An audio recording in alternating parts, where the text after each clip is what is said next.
Hey guys, Brian Hallaq from Norpoint Training Center. I'm back again here on the second episode of basically we're going to have a conversation about guns.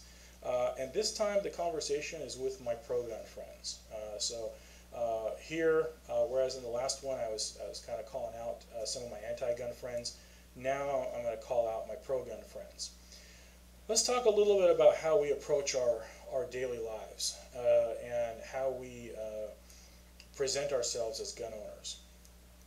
One of the things that gives people pause and really makes them think about whether our rights are really as valid as other rights in the Constitution, or the rights, I should say, that the rights that we care about a lot, which is primarily found in the Second Amendment, are as valuable as the ones in the First Amendment and the Fourth Amendment, etc., is the way we carry ourselves as gun owners.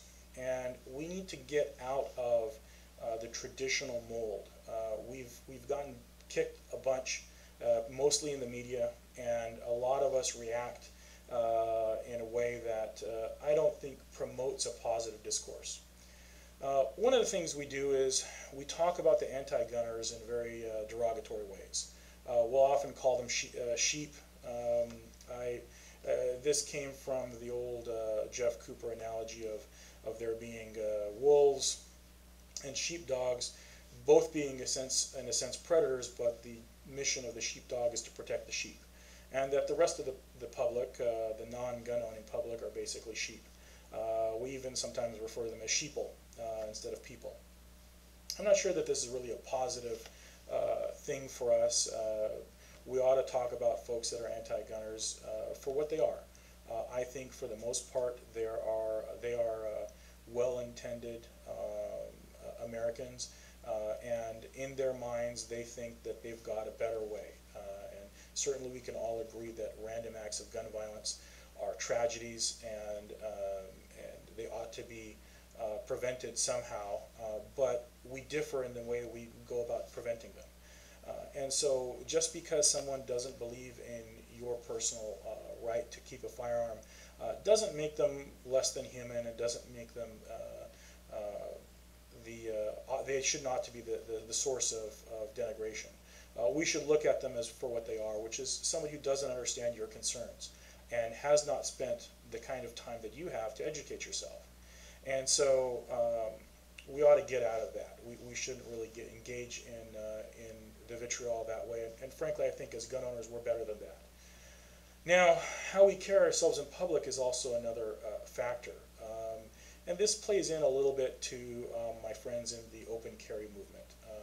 Now, don't get me wrong, I believe in your cause in the sense that I agree with the idea that we ought to protect our rights as gun owners. But I think that somehow in the execution we're losing the message. And so for those of you that engage in the open carry lifestyle, and I'm not talking about the guy in the woods and you're hiking and you've got your gun in some sort of a holster rig that allows it to be seen from the outside. I'm talking about the folks that go to the bank wearing a gun on the outside, go to the Starbucks with a gun on their hip, openly exposed, walk around in urban areas where the gun is very, very easily seen. I think that we're going about things the wrong way. I think we're promoting the wrong message. I think what we are doing is we're telling folks that don't believe in our rights that we are exactly what they think we are, that we're irresponsible, that we're irrational. And really the open carry movement, while I think you all are well-intending people, you need to stop. You need to really think about what you're doing. From a legal standpoint, I think that there's a whole host of problems with what you're doing. Not from the constitutional side of things, but if someone actually got hurt because of your open carry, I think that it's very, very easy to make a claim of negligence. Certainly, most people that I see concealed carrying are not trained in holster retention techniques, not even to the degree that we train police officers, and I think that that would be the baseline level of the standard of care. And so in a lot of ways open carry presents a problem. We're just portraying ourselves the wrong way. Certainly also we get out there and we let our guns print, We wear the Glock T-shirts and whatnot. Sometimes, you know, if you see me on the wrong day, I might be wearing that tan CNN photographer's vest. Some of my colleagues call them the shoot me first vest. The idea being if I was a bad guy and I saw a guy wearing that vest, that's the guy I would take out first because he's probably packing. You know, when you're out and about, I'm not talking about on your way to a gun class or you know, an IDPA or IPSC shoot or you know, you're going to go to some event where you know you're going to be around 30 gun guys. But when you're out and about in your daily world, maybe the gun types of clothing, maybe it's not really appropriate. Maybe we shouldn't necessarily be in your face. Some people would disagree with me. I think I'm going to get a lot of YouTube responses, people saying, hey, you know what, we have to be in their face because if we're not, they're not going to respect our civil rights. But really, I think what we've got as gun owners is an image problem. And we are not portraying ourselves that reflects any sense of reality. As gun owners, we've got to portray ourselves as looking rational. And you know, I say portray ourselves, we're rational, we're law-abiding, we're moral, responsible people. And we ought to carry ourselves in that manner. And for that reason, I think we need to change a little bit of the tone. We need to change the tone of how we talk about people.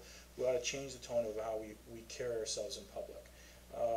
I like John Farnham's idea of urban camouflage. Frankly, I don't think really anybody out there, if you're carrying a gun, ought to be able to know that you're carrying that gun.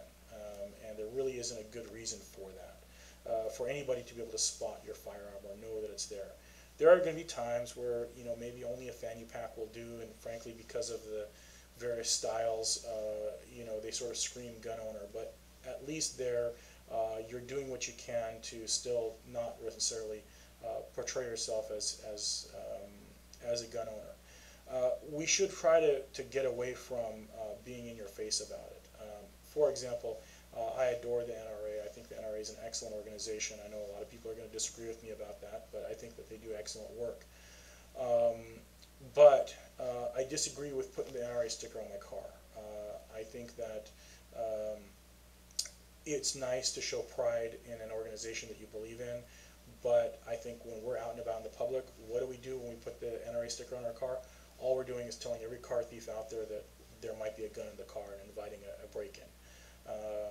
So we ought to be a little bit smart about how we carry ourselves in public. And so as gun owners, we need to really work on our image. So, you know, the open carry stuff, I just don't think that's really appropriate in most metropolitan urban settings. Not unless you're in an environment where pretty much everybody open carries. It really sends the wrong message. The gun logo T-shirts and all that stuff, I think for a lot of people are going to find that stuff to be just a tad bit aggressive. And it makes us look as gun owners bad. We've got to think about the debate the right way. I'll give you an example.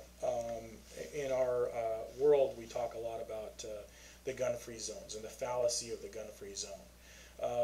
And for the pro-gunners, we giggle about the gun-free zone because we say, well, gosh, I mean, a man who's intent on murdering people, the ultimate violation of human law, is not going to care about a sign that says no guns allowed or gun-free zone. No law that you can enact is going to stop that human being, and certainly the idea of a gun-free zone is about as silly as it gets. Here's the difference, though. Understand, guys, that the anti-gunners don't put those gun-free zones for the maniacal killer. They're not doing it for the emotionally disturbed person. The reason they have the gun-free zone is not because of them. It's because of you. It's because they think you're too stupid to own a firearm. It's because they think you lack the training to carry a firearm on your person safely and effectively without bringing forth the fear of an accidental discharge. The gun-free zone is not for crime prevention. The idea behind it from the anti-gunner's perspective is for accident prevention, because they think you guys are too dumb and too irresponsible to have a gun. So, with that in mind, let's really understand what the purpose behind the gun-free zone is and recognize that we can't contribute to that mindset. We ourselves as gun owners have to do everything in our power to convince and portray ourselves the right way. Mainly that we're safe. We're safe to be amongst you with a firearm. That's the reason the gun-free zone is there. They don't care about the maniacal killer. They do care about the maniacal killer, but they're not so stupid as to actually think that the emotionally disturbed person who acquires a firearm that actually cares about the gun-free zone. They care about you. They don't want you to be there. So you have to ask yourself this question: am I safe? Am I the person that really should be there? And if the question, most of us are going to say yes, of course I'm safe with a gun. Well, until I started teaching this subject, I didn't really understand the full scope of what is involved with firearm safety.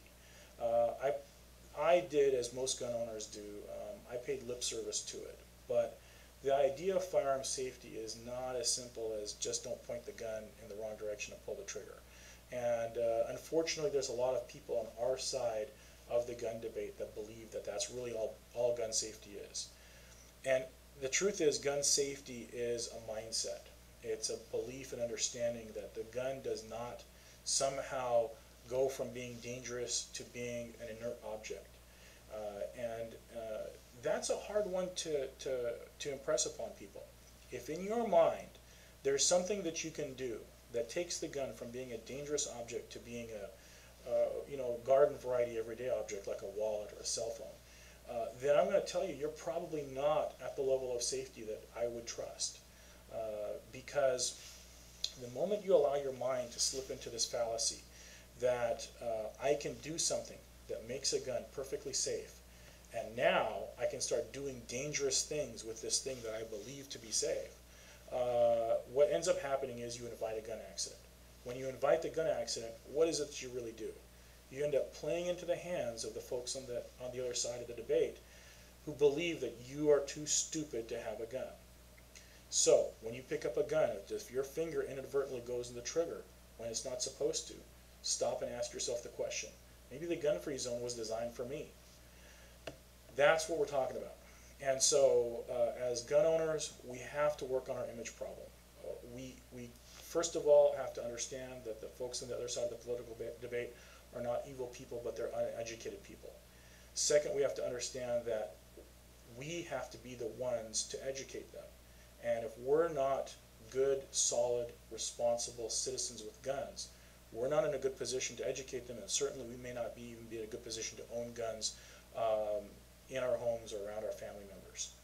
So, and then, finally, don't be in your face about your gun ownership. Don't be flamboyant about your gun ownership. A gun is a thing, it's a device, it's already value laden. Don't play into that debate. Don't play up the machismo of the gun ownership. In fact, really, you should be under the radar. If we really do believe that this is a tool that's designed to protect us in our moment of truth, if something really bad ever happened to us, then that's really all it should ever be used for. It should never be used for anything else. It certainly shouldn't be used for horseplay or fun. Now, don't get me wrong, guns are fun. I love doing, target shooting and whatnot, and that stuff can be fun. But at the same time, if you're having a party at your house, people have been drinking, you think it'd be fun to show off your gun collection to your buddies, guess what? That's the wrong time to be playing with guns. If you're tired, if you had a bad day, and you decide, hey, I'm going to go to the range and blow off some steam, guess what? That's the wrong time to be playing with a gun. If you've been on some medication, or maybe you have some back pain, you've been taking some pills, that's the wrong time for you to be playing with a gun. How many of us really can say with all honesty that we're smart about it every single time? And so that's what I'm talking about. We have to reinvest in ourselves, in our own conception of safety, and cure the image problem that we have. And as gun owners, if we can do that, I think we change the tone of the debate. So thanks for having this conversation with me. Leave us some YouTube comments. Check us out on Facebook. Let me know what you think. Take care.